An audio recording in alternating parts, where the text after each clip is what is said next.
तर आपण आलो आपल्या बागेमध्ये आज नारळाचं झाड लावायला आणि इथे तुम्ही बघू शकता आजूबाजूला खूप जास्त झाडं आहेत. जसं इथे हा पेरू आहे, इकडे समोर हळद लावली आहे आणि आपल्याला या जागी इथे या 2 नारळांमध्ये एक नारळ अजून लावायचा आहे. तर पहिल्यांदा आपल्या इथली जी जागा आहे ती मोकळी करावी लागेल, जेणेकरून जसं हा पेरू आहे याला तोडावं लागेल, म्हणजे इथे जे नारळ लावलं जाईल त्याला पुरेसं ऊन मिळेल आणि पावसाळ्यामध्ये कुठलाही त्याला त्रास होणार नाही. त्याच्यामुळे ही पहिल्यांदा आपण पेरू वगैरे आहे ते तोडून घेऊ आणि मग त्याच्यानंतर इथे एक खड्डा बनवून त्याच्यामध्ये जे आपण कंपोस्ट खत बनवतो किंवा शेणखत बनवतो ते त्याच्यामध्ये टाकू आणि मग प्लांटेशन करू.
तर आपण असा हा 1 ते 1.5 फूट खोलीचा खड्डा खणलेला आहे आणि त्याच्यामध्ये आपल्याला साईडला आणि खाली शेणखत जे आहे आणि कंपोस्ट खत आहे ते याच्यामध्ये भरायचं आहे आणि मग त्याच्यावरती आपण नारळ लावू.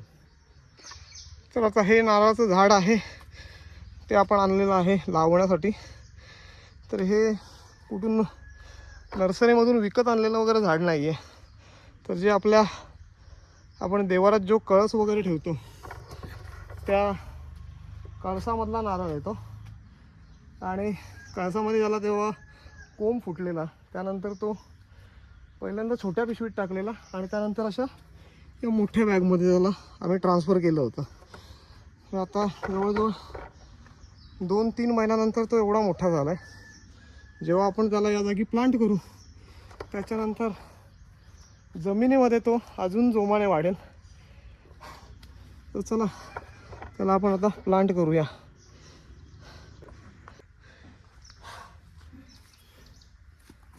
तर हे आपण आणलंय कंपोस्ट आणि शेणखताचं मिश्रण आहे.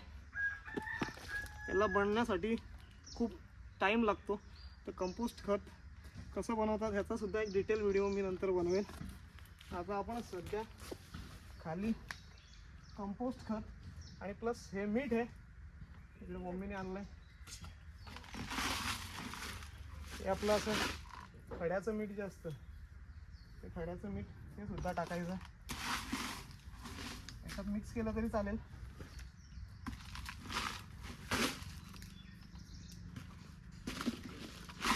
मिठामध्ये काय होतं, क्षार सुद्धा भेटतात आणि काही जर जमिनीमध्ये जे किडे असतात जे झाडाला एक वाढ करू देत नाही किडे, मीठ हे अँटीबायोटिक असतं. त्याच्यामुळे त्यातील काय जर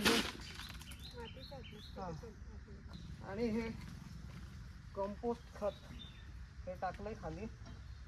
त्याच्यानंतर आता आपण हे जे झाड आहे नारळाचं हे टाकायला लागेल. त्याची पहिल्यांदा जी बॅग आहे ती बॅग काढून घेऊ.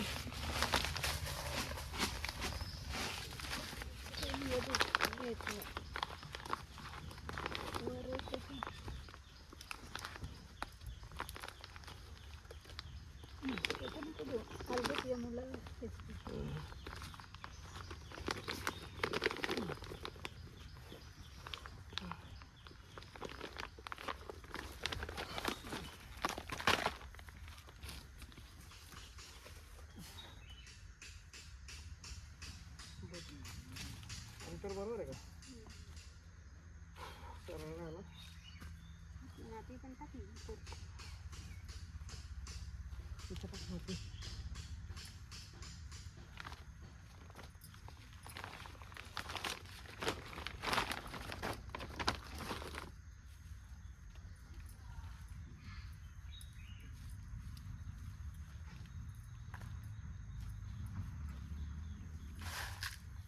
पाहिजे का मीठ कोयतीने काढून टाकलं ना.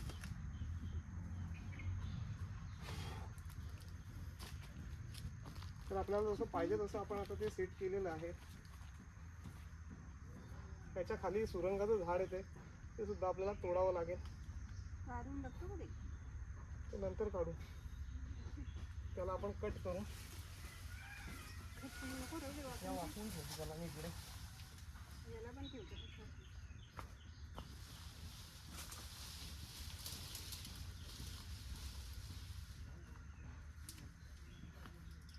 एक महिनाभरामध्ये त्याची सुद्धा मोठी साईज होईल आणि आपण ते काढू त्याच्यानंतर. तो शेणखत.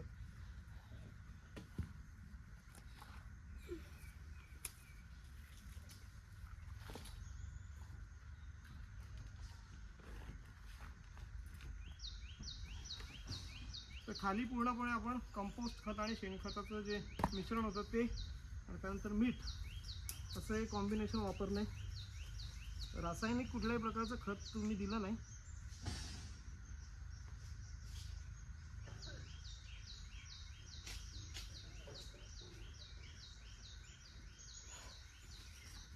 जर गरज पडली तर आपण रासायनिक खतं सुद्धा देऊ शकतो. जर याची वाढ वगैरे होत नसेल लवकर तर रासायनिक खतं तुम्ही देऊ शकता फळझाडांना.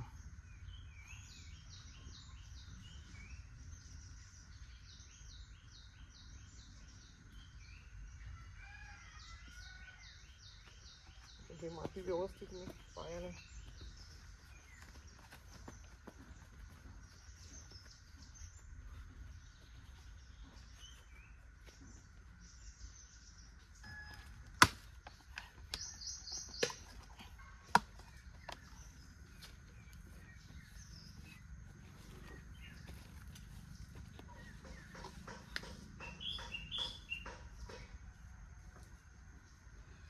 तर अशा प्रकारे आपल्या नारळाच्या झाडाची लागवड झालेली आहे. तुम्हाला हा व्हिडिओ कसा वाटला कमेंट्स करून नक्कीच कळवा आणि पुढच्या येणाऱ्या व्हिडिओसाठी ह्या चॅनलला लाईक करा, शेअर करा आणि सबस्क्राईब करा. चला, धन्यवाद.